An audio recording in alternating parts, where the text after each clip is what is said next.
Habis gelap, terbitlah gelap. Judul ini bukan sekedar kata-kata di sampul majalah Tempo, tapi gambaran nyata dari kondisi Indonesia saat ini. Bayangkan, negeri yang kita cintai, negeri yang seharusnya bermandikan cahaya kebebasan dan keadilan, kini terjerumus dalam kegelapan. Di luar sana, mahasiswa berteriak, "Indonesia gelap." Mereka generasi penerus bangsa yang seharusnya menikmati masa muda dengan penuh harapan, terpaksa turun ke jalan menentang kebijakan-kebijakan yang mencemaskan. Presiden Prabowo, pemimpin yang belum 6 bulan menjabat, sudah menunjukkan wajah aslinya. Seperti ia memimpin dengan tangan besi, menindas suara kritis, dan menjauhkan diri dari cita-cita reformasi. Kritik publik dibalas dengan makian kasar. "Ndasmu." Seolah-olah ia bukan pemimpin, tapi penguasa yang tak tersentuh. Idealisme adalah kemewahan terakhir seorang pemuda.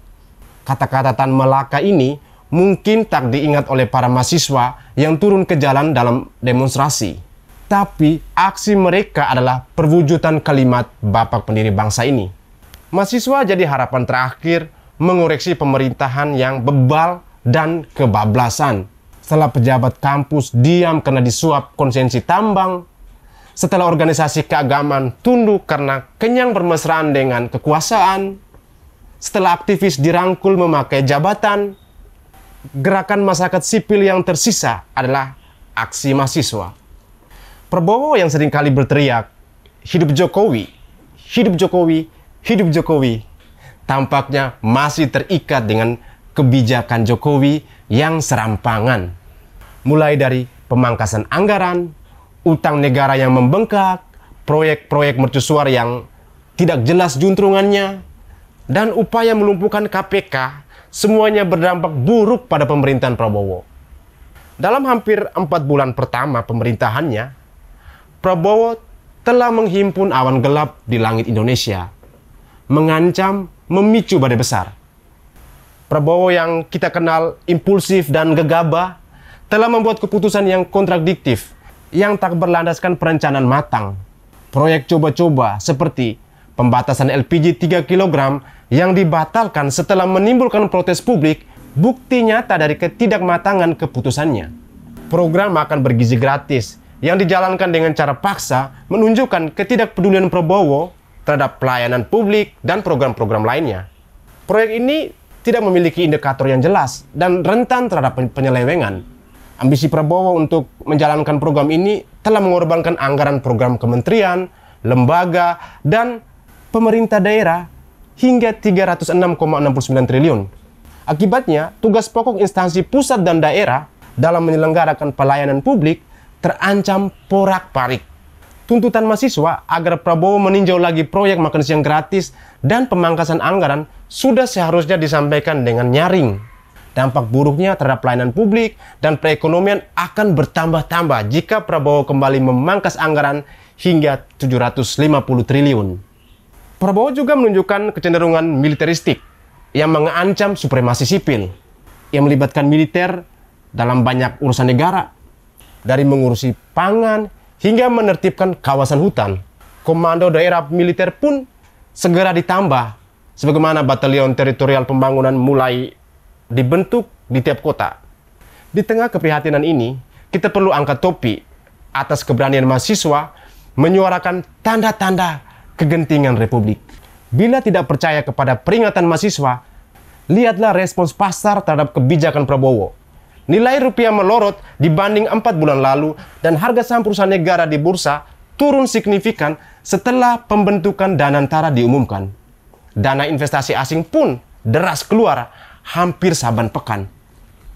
Prabowo juga menunjukkan sikap anti kritik yang menakutkan. Prabowo Subianto menunjukkan gejala otoriter dan makin menjauh dari cita-cita reformasi, seperti yang saya katakan sebelumnya. Alih-alih mendengar kritik publik tentang kabinet besar karena memboroskan anggaran, Prabowo malah mencibir dan memaki kritik itu dengan menyebutnya ndasmu dalam pidatonya pada peringatan hari ulang tahun Partai Gerindra. Ya, ndasmu artinya makian dalam bahasa Jawa yang berarti kepalamu. Kepada siapa makian itu? Ya, kepada mereka yang mengkritik cara dia mengelola negara. Tidak hanya kasar dan tak patut, makian itu diucapkan seorang presiden dalam forum resmi ulang tahun Partai Gerindra. Tanggapan Prabowo terhadap semua kritik kepadanya menunjukkan ia pemimpin yang bebal. Seperti yang sudah diduga sejak lama, Prabowo bukan seorang negarawan yang bisa memimpin Indonesia dengan adil dan bijak. Publik bisa maklum dengan gayanya berangasan, suka menggebrak meja, dan berteriak jika berpidato. Tapi ketika ia kasar, mencibir, bahkan memaki menanggapi kritik, kita kehilangan harapan mendapat politisi yang minimal menjadi pemimpin. Harapan itu musnah ketika berulang-ulang Prabowo berteriak, "Hidup Jokowi." Presiden yang sedang menjabat patut respek kepada presiden sebelumnya. Namun, memujanya seraya menampi kritik publik kepadanya adalah berlebihan. Kebijakan-kebijakan Jokowi selama menjadi presiden membuat pemerintah Prabowo juga terkena dampaknya. Pemangkasan anggaran besar-besaran yang berpengaruh pada layanan publik adalah buah kebijakan Jokowi yang rajin berutang membiayai proyek-proyek mercusuar. Utang jatuh tempo yang harus dibayar pemerintah tahun ini lebih dari 1.350 triliun. Dengan kewajiban itu, pemerintah Prabowo tidak leluasa menjalankan program utamanya, menyediakan makan siang gratis bagi anak-anak dan ibu hamil. Proyek ini butuh anggaran setidaknya 170 triliun setahun.